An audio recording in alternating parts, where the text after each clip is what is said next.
Finally, I'm very pleased to welcome Vivek Maru, co-founder and CEO of Namati. Vivek.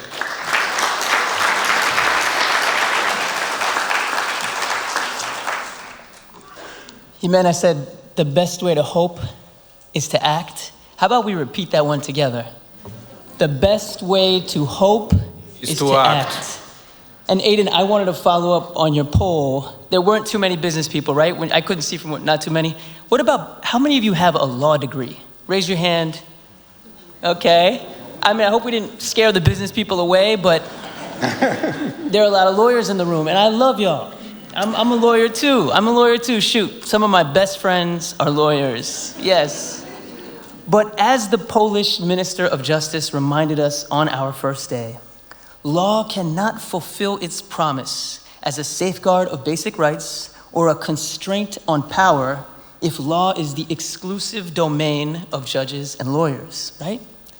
Moreover, law cannot hold us together as citizens if people experience law as an abstraction, as John said, or worse, as a threat. Just to give you one example, in Kenya, for 60 years, there has been a discriminatory ID system.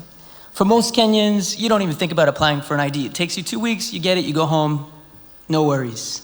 But if you belong to a specific set of tribes, altogether 5 million people, you had to go before a series of vetting committees, and you get asked for all kinds of extra documents, all kinds of strange questions. I have known Kenyans who have tried to get an ID card for 20 years and have not been able to get one, and they've never lived anywhere except Kenya. And when you can't get an ID card, you can't apply for a job, you can't get a bank loan, you can't enroll in university, you can't vote, you are excluded from society. This was not a problem that lawyers could solve on their own. A positive judgment from an African human rights body went unimplemented. Enter another legal actor, one that is lesser known than the lawyer, but no less important, the community paralegal. Anybody heard of community paralegals? Community paralegals are organizers who help people to understand and use law themselves. And between 2012 and 2025, about 30 community paralegals helped over 30,000 Kenyans facing discrimination to navigate vetting and secure ID cards. Those 30,000 people, they could have stopped there and enjoyed their own freedom.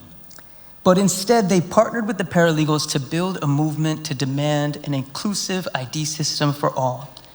And in February of this year, after years of community meetings and marches, parliamentary hearings, and lawsuits, President Ruto abolished vetting committees. Yeah.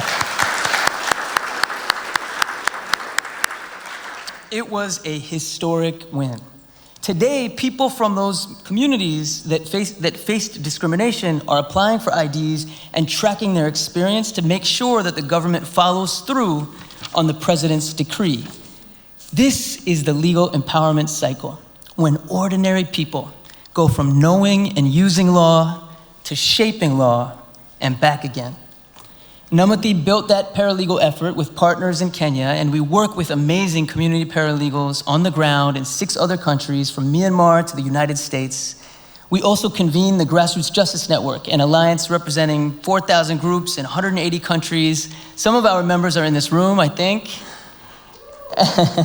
And I invite every one of you in this room to join grassrootsjusticenetwork.org. On Tuesday, Kevin Casas Zamora said it doesn't work to defend democracy in the abstract. He called on us to address the problems that make people angry about democracy. That's what legal empowerment is about: stopping a land grab, getting a health clinic to install a working bathroom, negotiating a fair land deal with an investor, helping a mom and her children to secure ID cards for the first time. Out of that grassroots work of solving one problem at a time, we can grow movements that can envision and secure better rules and systems. That's the cycle: know law, use law, shape law.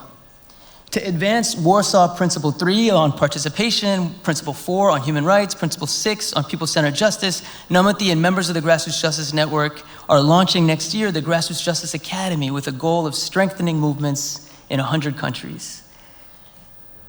Democratizing law in this way is a collective project that will involve lawyers for sure, and community paralegals, and many, many others. And I hope everybody in this room will take part. Too many people today experience the law as broken. And it's true, the law is broken. But if we know law, we can use it. And if we use it, we can fix it. Thank you, guys.